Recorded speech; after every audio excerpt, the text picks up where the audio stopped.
Yang ingin saya sampaikan adalah sabuh lambang kemegahan, lambang kemewahan, lambang kedaulatan.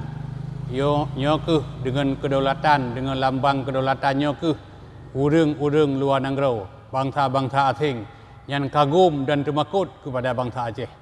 Yang lu sampaikannya adalah alam cap kedung, bendera Aceh. Jadi Aceh hebat, mampu membangun kekuatan, mampu membangun ekonomi rakyat. Jadi bukan hanya sekedar Aceh hebat, tapi ternyata hanya sebuah nama. Lagian kapal hebat, Aceh kapal Aceh hebat, tapi ternyata belum beberapa bulan dipakai sudah mogok.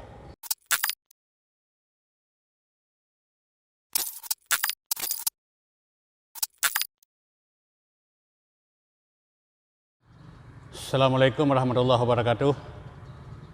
Alhamdulillah, mandum pujo kepada Allah Subhanahu wa taala, terangkai dengan selawat kepada Nabi yang mulia Nabi Muhammad sallallahu alaihi wasallam.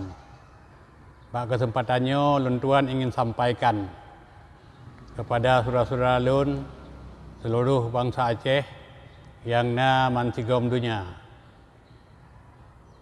Yang ingin lun sampaikan adalah sabuh lambang kemegahan, lambang kemewahan, lambang kedaulatan. Nyo ke dengan kedaulatan, dengan lambang kedaulatannya ke urang-urang luar negara, bangsa-bangsa asing yang kagum dan termakut kepada bangsa Aceh. Yang lu sampaikannya adalah alam cap kedung, bendera Aceh. Yang kadang-kadang pakiban indah, pakiban jeroh, pakiban bersemangat.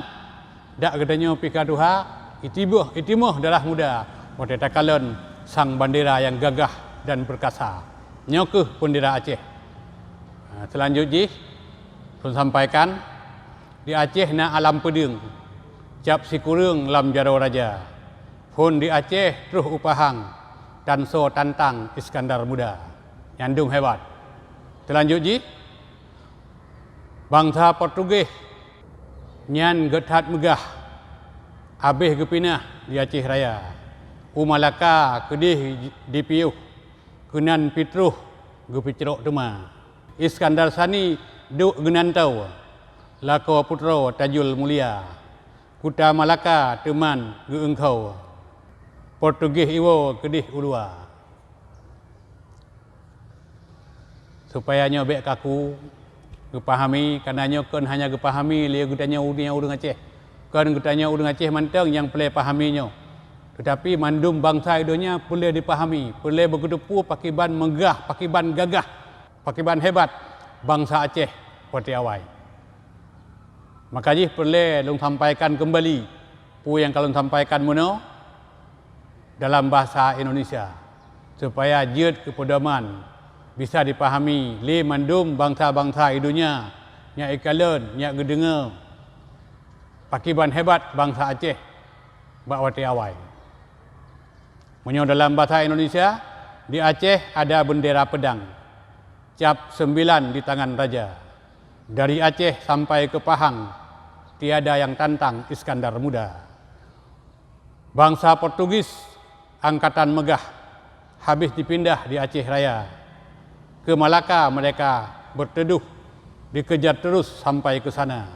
Iskandar Sani yang mengganti suami putri Tajul Mulia. Kuta Malaka digempuri, Portugis lari balik ke gua. Jadi inilah kalau kita lihat Aceh hebat. Aceh hebat mampu membangun kekuatan angkatan bersenjata yang luar biasa.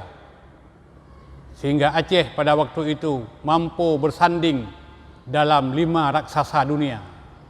Salah sabuh di antara adalah inilah Aceh. Jadi Aceh hebat, mampu membangun kekuatan, mampu membangun ekonomi rakyat. Jadi bukan hanya sekedar Aceh hebat, tapi ternyata hanya sebuah nama. Lagian kapal hebat, Aceh kapal Aceh hebat, tapi ternyata belum beberapa bulan dipakai sudah mogok. Jadi mudah-mudahan pencerahannya ada manfaat bukan hanya kepada bangsa Aceh, sialalun yang mutuah, tetapi kepada seluruh bangsa yang naik dunia. Nyokuh salah tabuh contoh sekelumit kisah tentang kehebatan bangsa Aceh zaman dahulu.